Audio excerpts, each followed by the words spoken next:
Anita woke from her sociological reverie and slowed down to let a man in a tiny red sports car pass instead of ignoring his foolish maneuvering and crushing him beneath her wheels. Anita enjoyed the feeling of control the high vantage point the Suburban gave her. Instead of being overwhelmed in the little Geo by the 16-wheelers on the road, she was sitting at a level that was almost equal to the truckers. She felt like she was flying over the poor slobs who crept to work in their little subcompact commuter cars. No wonder Howard hadn't wanted to give the Suburban up. She was riding at the top of the world. For the first time in her life, she felt like she was fully in control. She wouldn't have to eat steak and potatoes 5 times a week. Howard had always turned his nose up at the pasta salads, shrimp gumbo, coq au vin, and spinach soufflé every time she had attempted to get him to try something new. She hadn't even been able to get him to try chocolate mousse. All he wanted to eat for dessert was chocolate cake smothered in mounds of horribly fattening, cholesterol-laden, artery-hardening frosting. The very thought of eating that much sugar made her teeth hurt.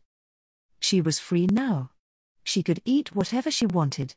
She could diet most of the week with bean and sunflower seed sprout salads with homemade buttermilk feta cheese dressing topped with pignola nuts, or make herself a meal consisting of only al dente steamed vegetables with a side of aromatic brown rice liberally laced with woodsy creamy mushrooms.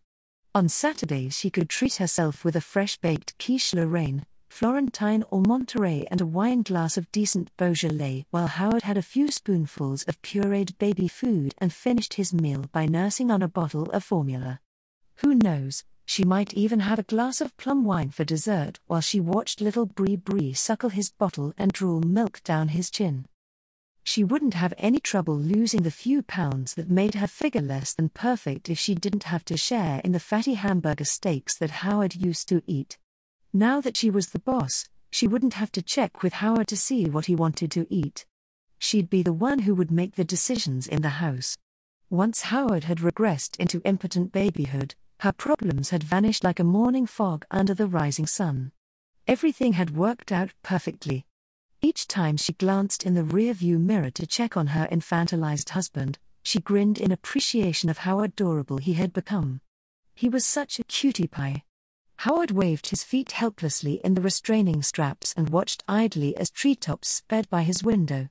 Occasionally he would screw up his little face in the most winsome expression of intense concentration and blow little bubbles of spit to amuse himself. In general, though, he had lost all unconscious control of his slack lips and drool ran down his chin both copiously and continuously. Of course, his control wasn't helped by the fact that he always seemed to have something in his mouth. He not only sucked his thumb on a regular basis, but he frequently put 3 of his fingers in his mouth at a time, causing baby spit to form long strings that dripped from his chin and made large wet spots on his t-shirts. When he wasn't in the baby seat in the car, he would lie on his back and suck his toes. It was obvious that he had regressed through the anal stage of development back to the oral stage. Howard hadn't tried to vocalize meaningfully for the past week. His only utterances for the past 7 days had been the silly, mindless blather of early infancy. The closest he came to real communication was when he smiled and cooed as she rocked him in her arms before putting him in his crib each night. He had stopped trying to stand too. Even if he held on to the railing of his playpen, the weak muscles of his legs couldn't hold him more than a few seconds before he fell back on his diapered bottom. If he needed to get somewhere, he crept on all 4s like an infant. Anita wondered idly if he would lose the ability to creep as well. He was so young now that if he regressed much more, he'd lose control of his lower limbs and he'd be forced to crawl on his belly and squirm his way across the carpet like a legless snake. When he'd go to that point, she'd buy a baby carriage for him to use on their Sunday walks in the park rather than having him strapped into a stroller. He'd be more comfortable lying on his back than trying to make his immature muscles keep him upright for long periods. She'd have to remember to turn him regularly if his muscles became so weak he couldn't turn over on his own. Anita didn't want him to get bedsores. She remembered reading somewhere that sheepskins were often used with bedridden patients to help keep them from developing bedsores. She thought she had seen one in an Australian catalogue. They had that was sized to fit baby cribs. She decided she would find the catalogue after work and order a couple of skins for him. It would be a while before she would see whether he rejuvenated to the stage of early infancy though. The process of physical regression had peaked towards the end and was now grinding down to an almost imperceptible halt.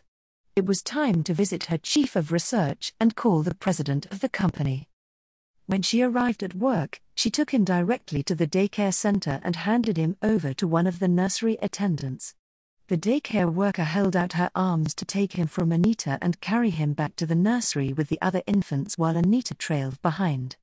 Anita followed them in the nursery and watched for a moment, then turned to leave for her office. As he was being laid down in a crib for his morning nap, Howard chanced to see Anita's back as she began to leave the nursery.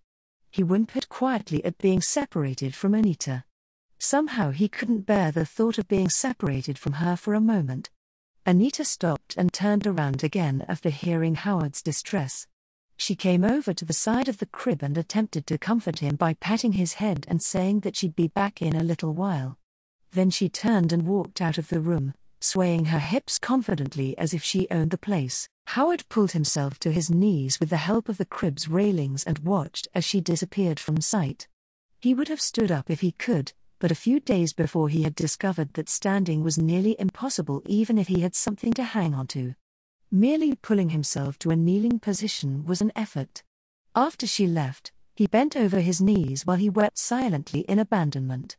Howard's quiet sobs took a long time to slow to a stop. When he had finished, he laid his head on the crib mattress in exhaustion. His knees were still folded beneath him as he closed his eyes to shut out the world.